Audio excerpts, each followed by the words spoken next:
Welcome to Darklight Archives.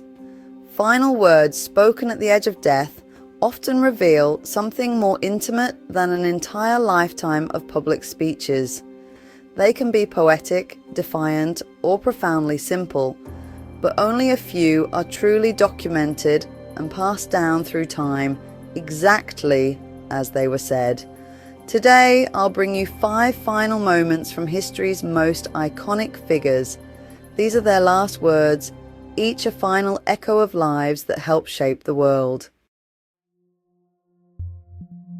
George Washington died December 14th, 1799, aged 67, Mount Vernon, Virginia, likely cause of death, acute bacterial epiglottitis or quinsy, also known as peritonsilla abscess. George Washington, the Commander-in-Chief of the Continental Army and the first President of the United States, retired to his estate at Mount Vernon in 1797.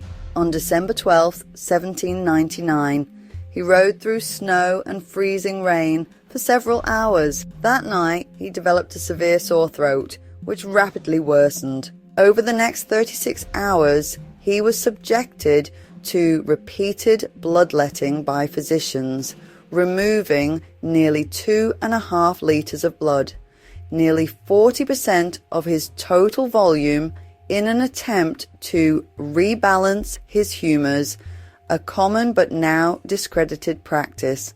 A knowing death was imminent. Washington composed himself, gave clear instructions regarding his burial, and then spoke his final words. "'Tis well," recorded by his secretary Tobias Lear, who stood by his bedside. Moments later, he passed, not with panic, but with characteristic calm and discipline. His last words, brief, understated, and fully authenticated by first-hand account, were the perfect reflection of a man who had spent his life in service to something greater than himself.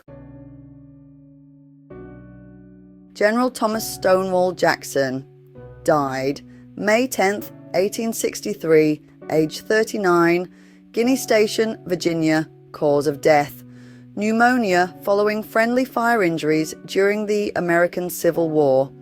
General Thomas Stonewall Jackson was one of the most revered and feared military commanders of the American Civil War. A devout Christian and brilliant tactician, Jackson earned his nickname for holding the line at the First Battle of Bull Run. But in May 1863, during the Battle of Chancellorsville, Jackson was accidentally shot by his own Confederate troops during a nighttime scouting mission. He was struck 3 times, twice in the arm and once in the hand. His left arm was amputated, and for a time he appeared to be recovering. But a few days later, he developed pneumonia. As he slipped in and out of consciousness, he spoke softly about military orders, still giving commands in his dreams. But just before the end, with his wife and doctor nearby, Jackson's tone shifted. His final words were calm and vivid, spoken as if he could already see something beyond the room. "Let us cross over the river and rest under the shade of the trees."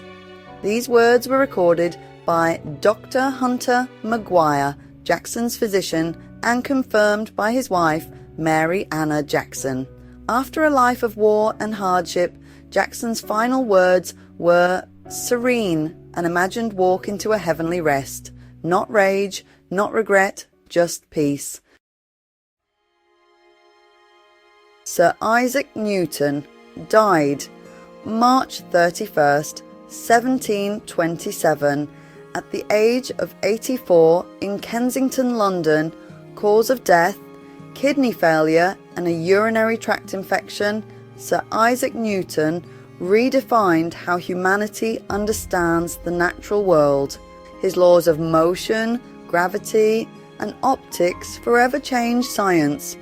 In later years, he served as Master of the Royal Mint and President of the Royal Society. Shortly before his death, Newton offered one final reflection to his assistant and nephew-in-law, John Conduit. It wasn't spoken on his literal deathbed, but it came in his final days and was carefully recorded for posterity. I don't know what I may seem to the world, but as to myself, I seem to have been only like a boy playing on the seashore and diverting myself in now and then, finding a smoother pebble or a prettier shell than ordinary, whilst the great ocean of truth lay undiscovered before me. These words are preserved in Conduit's own biography of Newton and accepted by historians as his true parting thought. A final confession of intellectual humility from a man who revealed the universe. Sir Winston Churchill died January 24th, 1965 at the age of 90 in London, England. Cause of death, a stroke. Sir Winston Churchill was one of the most consequential figures of the 20th century. His speeches like "We shall fight on the beaches" rallied a nation under siege, but by 1965, Churchill's body had begun to fail him. After a massive stroke, he fell into a coma. Before losing consciousness, he reportedly turned to his family and muttered, "I'm so bored with it all." These words were confirmed by his family and noted by his physician, Lord Moran. There was no grand farewell, just fatigue, from a man who had lived through 2 world wars, political collapse, and decades of public service. Benjamin Franklin died April 17, 1790, at the age of 84 in Philadelphia, Pennsylvania.